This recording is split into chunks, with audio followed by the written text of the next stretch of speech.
Hola a todos, ¿qué tal? ¿Cómo están? El mundo del teatro francés está de luto por el fallecimiento del director argentino Jorge Labelli, quien fundó y dirigió durante 10 años aquí en París el Teatro Nacional de la Colina, dedicado exclusivamente al teatro contemporáneo. Sus ya míticas puestas en escena en la Ópera de París siguen todavía reponiéndose. La más reciente, La Viuda Alegre, me permitió darle un gran abrazo en este programa hace solo unos años.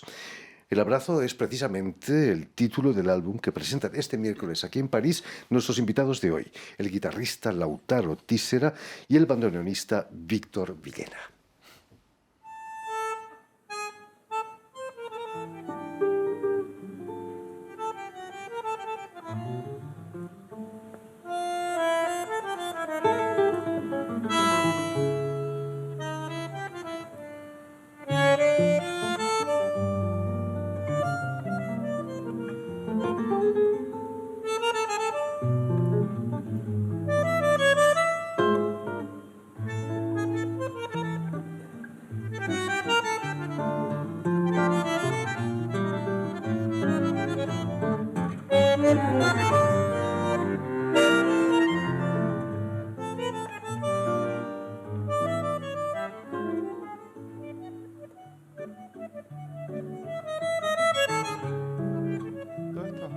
Y precisamente para hablarnos de este concierto y de sus trayectorias respectivas, Lautaro y Víctor han venido aquí a Radio Francia. Bienvenidos a Radio Francia Internacional. Bien, muchas gracias, Jordi. Muchas gracias por aceptar. Es un placer. Alguien nos dijo que el tango es una ópera que dura 3 minutos. Además tiene bailarines, como la ópera, cantantes, por supuesto, y una Poetas. orquesta, aunque sea típica, pero una orquesta. Sí, una orquesta. Víctor Hugo Villena conoce muy bien el mundo del teatro. Ha trabajado durante muchos años con Ute Lemperer, la gran actriz, y también participó en la creación de la ópera, una ópera de Martín Matalón, La sombra de Wenceslao. Cuéntanos, estoy seguro que tuviste una buena relación con Jorge Labelli, ¿no? Bueno, para empezar, como bandoneonista siempre estoy como muy contento cuando el bandoneón es sacado del lugar habitual que es el tango para ser llevado a otro tipo de escenarios y para mí otro tipo de confrontación profesional, ¿no? Entonces en esa ópera, La sombra de Wenceslao, L'ombre de Wenceslao en francés, era muy particular porque la música era contemporánea, escrita por Martín Matalón, un compositor absolutamente genial. Y la particularidad era que la música era una orquesta sinfónica, pero con 2 acordeonistas y 2 bandoneonistas. Y en una época, en una parte de la ópera, éramos 4 los bandoneonistas en el escenario. Así que bueno, eso fue una producción importantísima en el camino que hice, porque durante 3 años prácticamente colaboramos con Jorge Labelli, tocando en 12 casas de ópera en Francia, prácticamente todas las casas de ópera del interior del país. He tocado, excepto en París, tocamos en todas las otras óperas. Además estabais Sí. en escena, no en el foso con la orquesta. Las dos. Una parte de la ópera estábamos en el foso y después en una parte estábamos arriba del escenario. ¿No era muy dura la partitura de Matalón? Era extraordinariamente difícil. Son un poco sádicos los compositores con los instrumentistas, ¿no? Bueno, pero es así como avanzamos también, ¿eh? Tenía relación con el tango, imagino, ¿no? El ambiente. Sí, había mucho, como se dice en francés, clin d'œil, entre el tango y la música contemporánea, sí. Permitidme que recuerde que Lautaro Tísera nació en la ciudad argentina de La Plata en 1980 y que justo un año antes, en 1979, lo hizo Víctor Villena, pero en los suburbios de Buenos Aires. Así es. Lautaro, imagino que la guitarra en tu casa de La Plata era como un mueble más, ¿no? Sí, era más que un mueble, era un instrumento que se usaba. Mi padre, mi madre tocaba el piano. Mis padres eran de la generación esa viste, del folclore, ¿no? Argentina, entonces siempre estaba sonando el folclore en casa. ¿Vas a empezar a tocar, imagino, en tu casa con tu padre, quizás? En realidad, voy a ser sincero. Yo veía que mi hermano tocaba rock y ahí empecé a tocar la guitarra. Porque no... Yo ya había escuchado las guitarras de Gardel, pero me era muy lejano. Mi abuelo escuchaba a Gardel un montón. Y era muy lejano para mí esa música, no lo contextualizaba. Y empecé a encontrarle la vuelta a la guitarra a partir de... O sea que tenías una guitarra eléctrica también. No, Ni criolla. siquiera. Siempre, no. Siempre la guitarra criolla. La guitarra eléctrica vino mucho tiempo después. Y gracias a eso era muy sencillo después de tocar una guitarra eléctrica porque, bueno, otra cosa. Sí, es otra cosa. ¿No? ¿Y qué es lo que te lleva a la Escuela de Música Popular de Avellaneda? Bueno, yo venía de una formación contemporánea de la Facultad de Bellas Artes de La Plata y empecé a también investigar el jazz, ¿no? Y después, cuando uno empezó a buscar algo más, la voz interior, digamos, ¿no? Y ahí apareció el tango, ¿no? Y ahí empecé a escuchar mucho a Aníbal Arias. Y Aníbal Arias me empezó a enseñar varias cosas de la guitarra tango. Y ahí es que entré en Avellaneda, por ellos. Cuéntanos, ¿cómo es esta escuela de música popular? ¿Es tan sectaria como lo son los conservatorios de música clásica? No, la verdad que tiene dos etapas, una básica que le dicen, ¿no? Que son 3 años, que si vos no sabes nada puedes ir, y después la especialización en el género, ¿no? Yo entré ahí en la mitad para el género, ¿no? El tango. Te vas a especializar precisamente en guitarra de tango, ¿no? Sí, porque estaba Aníbal Arias y el Chocho Ruiz, eran dos tipos que a mí me encantaban tocar. Yo qué sé. Aníbal Arias era guitarrista de Troilo, el último, ¿no? Yo qué sé. ¿Qué hace falta para ser un buen guitarrista de tango? ¿Pasión, quizás? Paciencia. Paciencia, sobre todo. Sí, porque como es un estilo, vos podés estudiar mucho clásico, mucha técnica, pero tenés que escuchar mucho, ir a escuchar, tener una persona que te explique. Yo, por ejemplo, empecé tratando de sacar las guitarras de Gardel, las grabaciones de Gardel. Así quería aprender yo. Yo tenía más guitarras folclore por mi familia. De tango no tocaban. No había un guitarrista de tango en mi familia. De folclore sí. Entonces yo sacaba de Gardel y realmente no entendía cómo ellos reproducían. Por más que parezca sencillo, ¿no? Un acorde, ¿cómo se toca un acorde en el tango? Yo no encontraba la forma. Hay pocas partituras, además, ¿no? De tango. Bueno, ahora por suerte cambió todo. A partir de mucha gente de Avellaneda. Avellaneda fue como empezó a hacer una especie de sistematizar un poquito el estudio, ordenarlo, ¿no? Eso fue, ¿viste? Ahora cualquier persona que quiere empezar a estudiar tango, yo por ejemplo tengo cositas escritas cuando había una masterclass, ¿no? O un curso de guitarra tango, en donde sea que vaya, ¿no? Tengo mis cositas escritas para que queden, ¿no? Plasmado en un papel cómo se aborda la guitarra en el tango, ¿no? ¿Pasa, Víctor, lo mismo con el bandoneón? ¿O pasaba lo mismo, que no había mucho material escrito? Digamos que para tocar el tango siempre se fue una transmisión muy oral, ¿no? Siempre se aprendió tocando también, un poco como él dice, con un maestro que... Porque cuando uno iba a aprender el bandoneón, el aprendizaje finalmente del bandoneón en Argentina es muy académico, o sea, uno hace el mismo trabajo que hace con cualquier otro instrumento, las escalas, los ejercicios, las obras de Bach y un poquito más tarde algún tango, pero aprender a tocar el tango en la manera, en el estilo, siempre se hizo... Pero es cierto lo que él dijo que estuvo la Escuela de Música Popular de Avellaneda y desde hace 20 años también, ahora la Orquesta Escuela de Buenos Aires, y digamos que esas dos instituciones organizaron la pedagogía. Han salido libros ahora que se consiguen donde está muy bien explicado cómo reproducir los gestos técnicos del tango con nuestros instrumentos, y eso ha facilitado mucho el aprendizaje del lenguaje. Por supuesto. Lautaro, además de guitarrista, eres arreglista también. Sí. ¿No hay un cierto secretismo en el tango? La gente se guarda los arreglos para que no se los copien. Ese es un gran problema de otra generación, no la nuestra.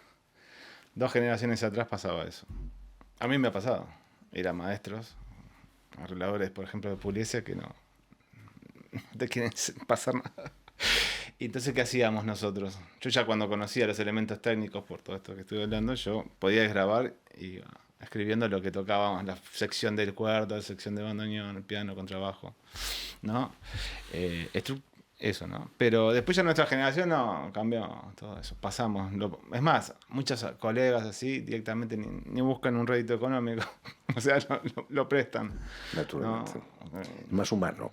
Que circule la información. En el 2015, bueno, no, unos años antes, ya en el 2010, vas a formar y dirigir la orquesta típica La Sacada.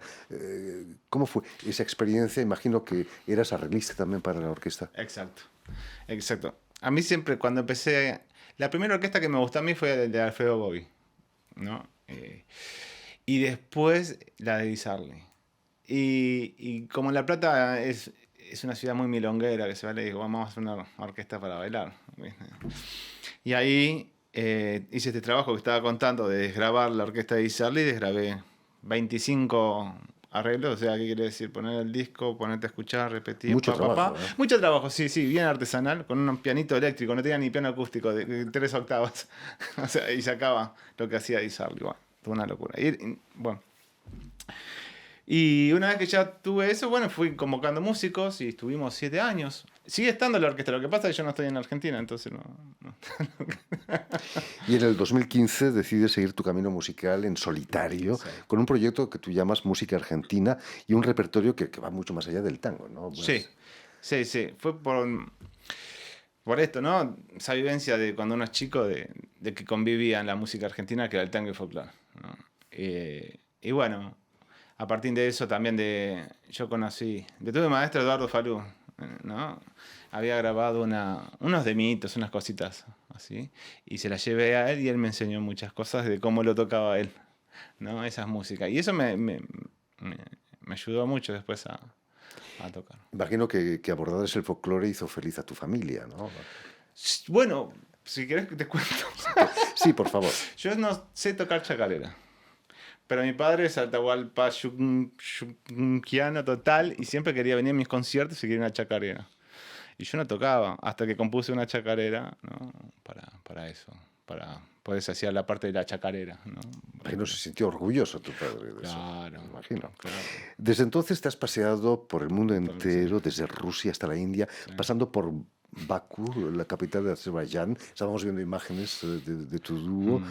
¿Cómo eres acogido en esas capitales donde la música es muy diferente de la Argentina? Sí, extremadamente, no tiene...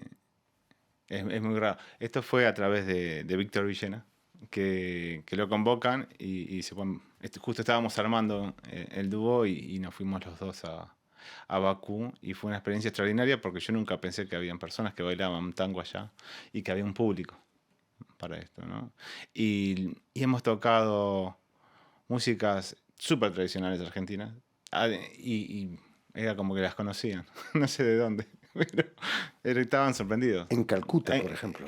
Bueno, en Calcuta ahí fue distinto. En Calcuta no, fue distinto. No. Esto estoy hablando de Bakú. En Calcuta no. En Calcuta, como ellos es una sociedad de guitarra clásica, o sea, tienen como referencia a John Williams.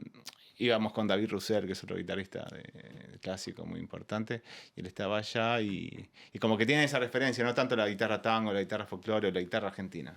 Entonces, como que le llamó mucho la atención. Yo fui a un festival 2 veces, creo, ¿viste? Ahí, de guitarra clásica.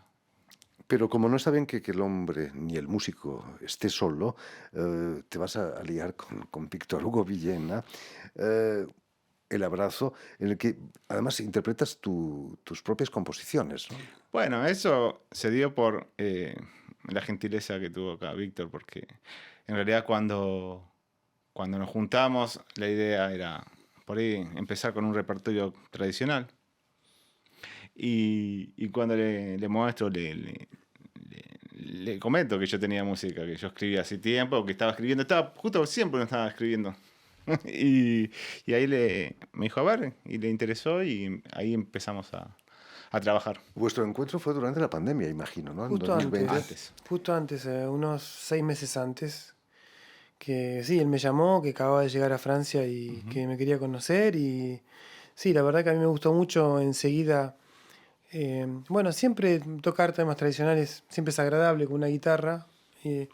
Pero en el momento que yo me decidí quedarme en Francia fue porque me quería dedicar a tocar músicas nuevas o músicas originales. Si no, sino quizás hasta que me quedaba en Argentina, ¿no? Entonces, justamente acá en Francia uno puede dedicarse a esas cosas, son las posibilidades que permite este país increíble.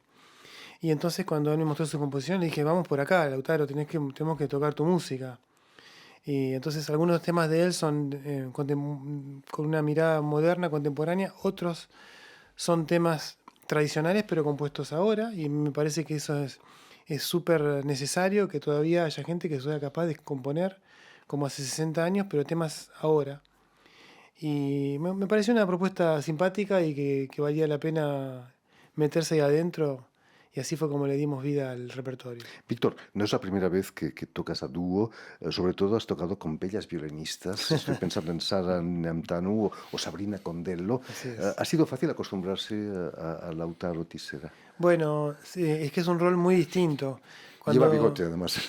Sí, cuando yo toco con las violinistas, sobre todo con Sabrina, con la que tengo un dúo muy establecido ya, yo tengo un rol que es muy de acompañamiento y de sostener, y tengo muy poco lugar para mi expresividad libre en ese tipo de dúos. Y bueno, con el autor es al revés, ¿no? Es él el que mantiene la estructura y yo puedo divertirme un poco al lado. Así que en ese sentido, el trabajo para mí es menos duro. Pero son los dos tipos de toque los dos tipos de dúos son muy, ¿cómo se dice? Con un challenge, ¿no? Son challenges distintos. Por supuesto.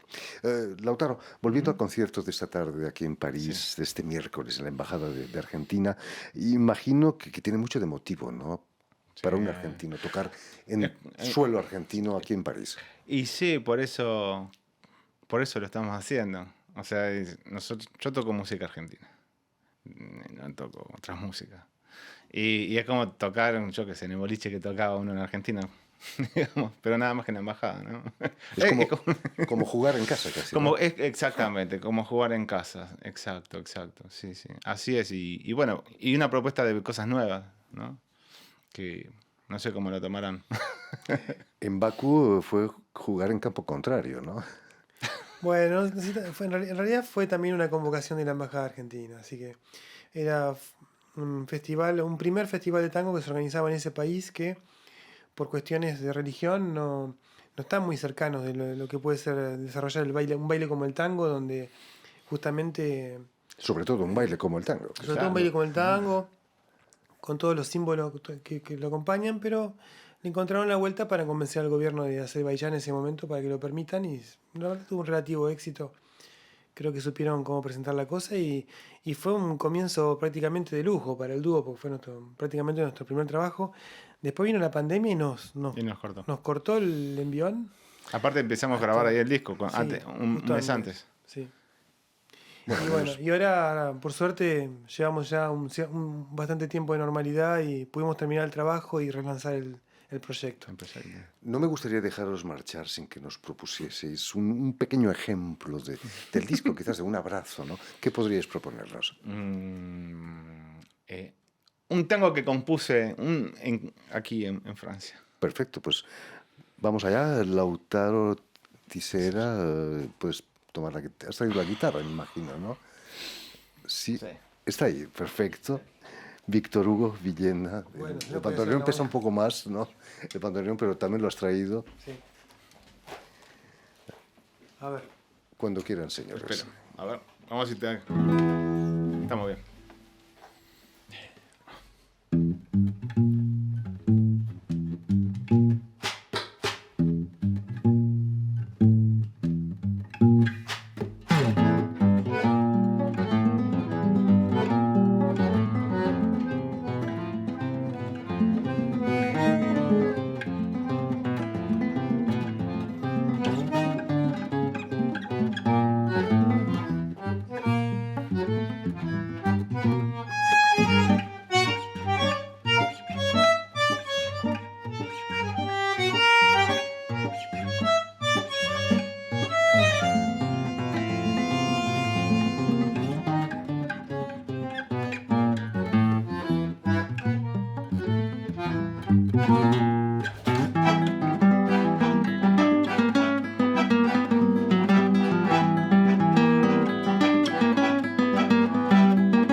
Muchísimas gracias, Lautaro Tisera. Muchísimas gracias, Víctor Hugo Villena, por este maravilloso tango.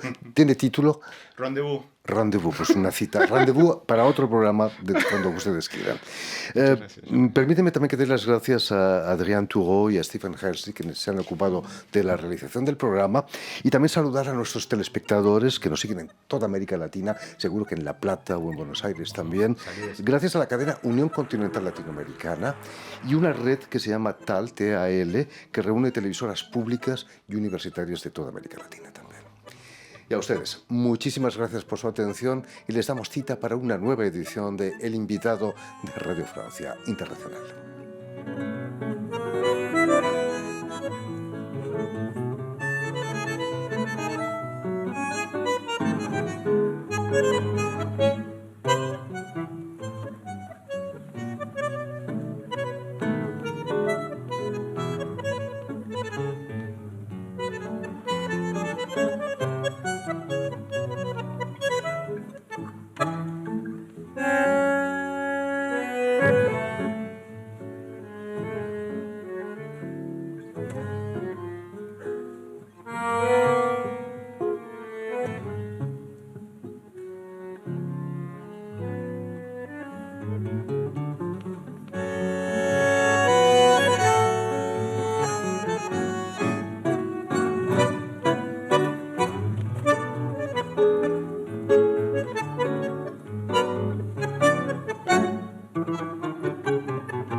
Thank you.